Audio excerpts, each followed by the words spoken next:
Kolkata TV ডিজিটালে Bhaswati রয়েছে আপনাদের সঙ্গে।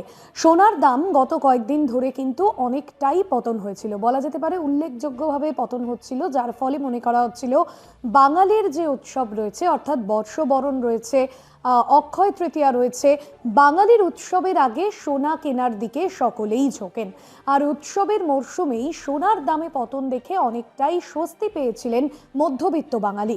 তবে গতকালই আমরা দেখলাম যে এই যুদ্ধবিরতি, ইরান এবং আমেরিকার মধ্যে যুদ্ধবিরতি এবং আমেরিকার যে 10 দফা শর্ত তা মেনে নিয়েছে ইরান, তারপরেই কিন্তু যুদ্ধবিরতির প্রস্তাব যে রাখা হয়েছে, যার ফলে কিন্তু যে খবর আমরা পাচ্ছি যুদ্ধবিরতির পর আজ সকাল থেকেই যে পরিবর্তন তৈরি হয়েছে, সোনার দাম উল্লেখযোগ্যভাবে বেড়েছে।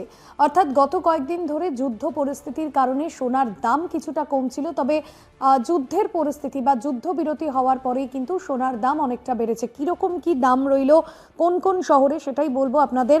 কলকাতায় 22 ও 24 ক্যারেট সোনার দামে কপালে ভাঁজ কার্যত ক্রেতাদের। সামনেই পয়লা বৈশাখ, সোনার দাম আবারও বেড়ে যাবে, বাজারে মিশ্র প্রতিক্রিয়া।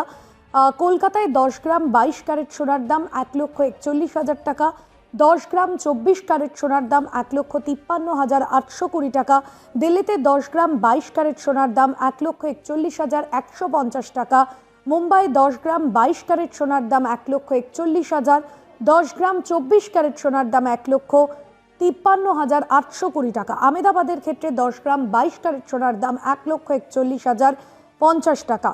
অর্থাৎ গত কয়েকদিনে যে দামের একটা পতন চলছিল, এবার কিন্তু দাম বাড়ছে। সেক্ষেত্রে এই মুহূর্তে যারা সোনা কেনার কথা ভাবছেন তাদের কিন্তু যথেষ্টই পকেটে টান পড়বে, কারণ আগামী কয়েকদিন সোনার এই দাম এমনই থাকবে, এমনটা কিন্তু বাজার বিশ্লেষকরা বলছেন।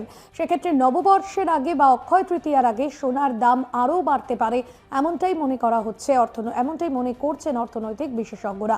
আজকের বিষয় এখানে শেষ করব, তবে অন্যান্য এরকম আপডেটের জন্য ফলো করতে থাকুন কলকাতা টিভি ডিজিটাল।